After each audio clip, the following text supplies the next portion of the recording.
আসসালামু আলাইকুম আপু, কেমন আছেন আপনি? ওয়ালাইকুম সালাম। জি, ভালো আছি। আপনি ভালো আছেন? আলহামদুলিল্লাহ ভালো আছি। আপু, আপনার নামটা কি আর আপনি কোথা থেকে এসেছেন? আমার নাম মায়া। আমি রংপুর থেকে এসেছি। আপনি রংপুর থেকে এসেছেন। আমি জি। যতটুকু জানি রংপুর উত্তরবঙ্গের ওইদিকে, তাই তো? জি। উত্তরবঙ্গের মেয়েদেরকে বিয়ে শাদী দিতে হলে অনেক টাকা পয়সা লাগে। তো আপনার ফ্যামিলিতে বর্তমানে কে কে আছে একটু বলবেন?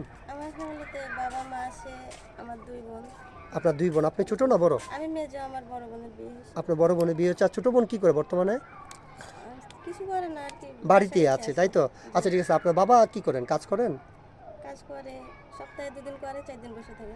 তাহলে আপনাদের সংসারটা চলতে তো অনেক কষ্ট হচ্ছে, তাই তো? জি। আচ্ছা ঠিক আছে, আপনি আমাকে অফ ক্যামেরাতে বলেছেন যে আপনাদের আর্থিক অবস্থা খুবই খারাপ, আপনাদের উত্তরবঙ্গে বিয়ে শাদী হওয়ার জন্য অনেক টাকা লাগে, অনেক যৌতুক লাগে, আমি যতটুকু জানি। জি, লাগেই তো। তো সেটার জন্য আপনার বাবা আপনাকে বিয়ে শাদী দিতে পারছে না, হ্যাঁ?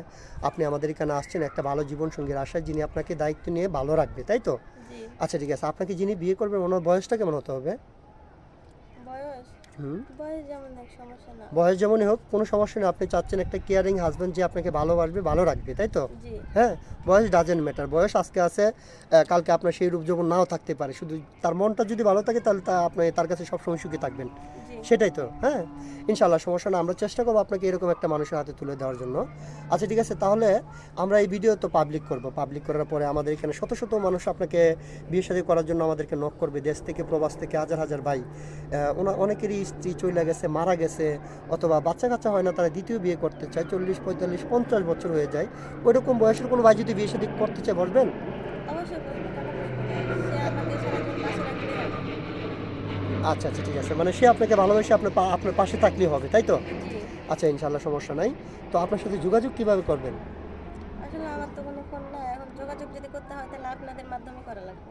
ও, আপনার কোনো ফোন নেই, যোগাযোগ করতে হলে আমাদের মাধ্যমে করতে হবে। জি। আচ্ছা ঠিক আছে, এই যুগে মোটামুটি সবারই ফোন থাকে, আপনার নাই। আর তাছাড়া আপনি মোটামুটি যে ড্রেসটা পরেছেন, আপনি আমাকে বলেছেন এটা আপনার খালাতো বোনের ড্রেস, তাই তো? আপনার জি। ব্যক্তিগতভাবে এই ড্রেসটা আপনার না। না। হয়তো সুপ্রিয় দর্শক, মেয়েটার আর্থিক অবস্থা খুবই খারাপ, ওর পার্সোনাল কোনো ফোন নেই, ওর গায়ে যে জামাটা দেখতে পাচ্ছেন সেটাও তার পার্সোনাল জামা নয়। তার ভাগ্যে এরকম একটা ভালো জামা গায়ে দেওয়ার মতো ভাগ্য তার হয়নি। তো এই মুহূর্তে যে নাম্বারটি দেখা যাচ্ছে, এই নাম্বারটি হচ্ছে ইউটিউব চ্যানেল কর্তৃপক্ষের নাম্বার, মানে আমাদের নাম্বার। এই নাম্বারে ইমো হোয়াটসঅ্যাপ আছে, যদি কোনো ভাই ওর দায়িত্ব নিতে চান তাহলে একটা স্ক্রিনশট মেরে আমাদেরকে পাঠিয়ে দিয়ে ভয়েস করবেন, আমাদের প্রতিনিধিরা আপনাদের সাথে যোগাযোগ করবে। কেউ অযথা অডিও কল ভিডিও কল দিবেন না, তাহলে কিন্তু আমরা ব্লক মারতে বাধ্য হব। আচ্ছা ঠিক আছে আপু, আপনি পড়াশোনা কতটুকু করেছেন? ক্লাস 8 পর্যন্ত। ক্লাস 8 পর্যন্ত, হ্যাঁ। আপনি নামাজ কালাম পারেন? জি, পারি। পারেন। আচ্ছা ঠিক আছে, সমস্যা নাই ইনশাল্লাহ। আর এই যে আপনি রান্নাবান্না পারেন তো? পারি, মোটামুটি পারি। মোটামুটি বাড়িতে পারেন। করি। জি। বাড়িতে রান্নাবান্না করেছেন? জি। আচ্ছা ঠিক আছে। আচ্ছা, আপনার সিঙ্গেল ফ্যামিলি পছন্দ নাকি জয়েন্ট ফ্যামিলি পছন্দ? আসলে ভাগ্যে কি আছে সেটা তো বলতে পারি না, কিন্তু আমার দুটাই ভালো লাগে। দুটাই ভালো লাগে, আপনার ভাগ্যে যেটা আপনাকে আল্লাহ তাআলা দিবে সেটাই মেনে নেবেন। জি। আচ্ছা, জয়েন্ট ফ্যামিলি একটু বড় হয়, কিন্তু তারপরে জয়েন্ট ফ্যামিলিতে তার টাকাটা সবচেয়ে ভালো, যে মানিয়ে নিতে পারে। তাহলে আপু, আপনার জন্য শুভকামনা রইল।